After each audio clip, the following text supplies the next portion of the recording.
No tak predovšetkým podľa toho textu. Lebo v Drakovi napríklad som potreboval takú spontánnu postavu, to bol Valach. Potreboval som lyrickú ženu, to bola Mielka Vašáriová. Potreboval som niekoho, kto do toho prostredia úplne nepasuje. A to bol Lukavský. Ja som tam pôvodne oslovoval Jemnického, ale Jemnický nechcel zahrať, že už je starý. Tak som tam obsadil Lukavského. A to slovenskí herci aj slovenská spoločnosť veľmi ťažko znášali, lebo to bol český herec v rídze slovenskej téme. Ale mne išlo o to, lebo tak Draka napokon tá celá dedina nenávidí. Považuje ho za cudzí element. No a to Valach si myslel, že to bude hrať, on to sa nedalo. Valach s tým prostredím splýva, on je to isté, čo aj to prostredie. Pozemský nepokoj?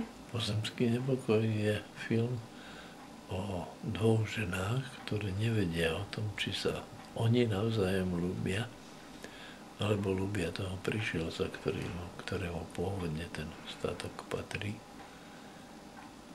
A z tejto drámy troch som sa usiloval vyťažiť drámu o vlastne takisto o neuskutočnenej láske, lebo obidve tie ženy chceli niekoho ľúbiť. A keďže sa im nenaskytol nikto, koho by ľúbili, tak spolu si kúpili tú usadlosť, tam žili, ľúbili sa navzájom a zrazu prišiel jeden, ktoré začali ľúbiť obidve a tam vznikol zápas. Zápas o tú lásku a o dominanciu tej lásky. To sa mi zdalo byť vhodná téma pre mňa. A takéto modely sa vyskytli v mojom živote niekoľkokrát.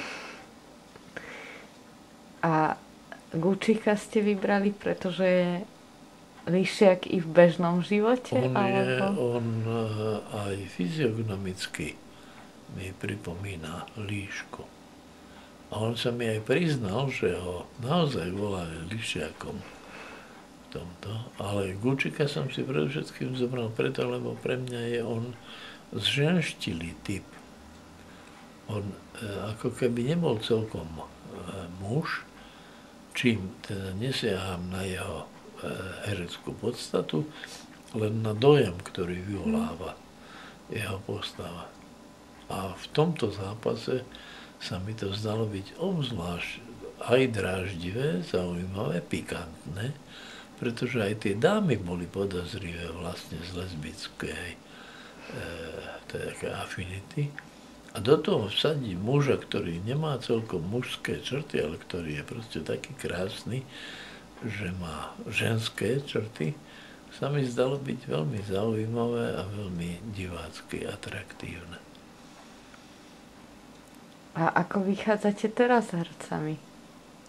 A ja som očakával takú otázku, ako vychádzam so ženami. S hercami, hercovia milujem. Herci sú pre mňa svet sám o sebe. Ešte som sa neprichytil pri tom, že by som hercami pohrdal. Naopak, ja milujem hercov. A viete, to je tak, alebo vieš, keď huslista má dobré Stradivárky, tak na tom vyľudí prekrásnu melódiu. Tú istú melódiu by mohol vyľudiť aj na zlých husliach, ale už to nebude ono. A ja u hercov milujem práve to, že to sú úžasné nástroje preto, aby zahrali to, čo ja si myslím.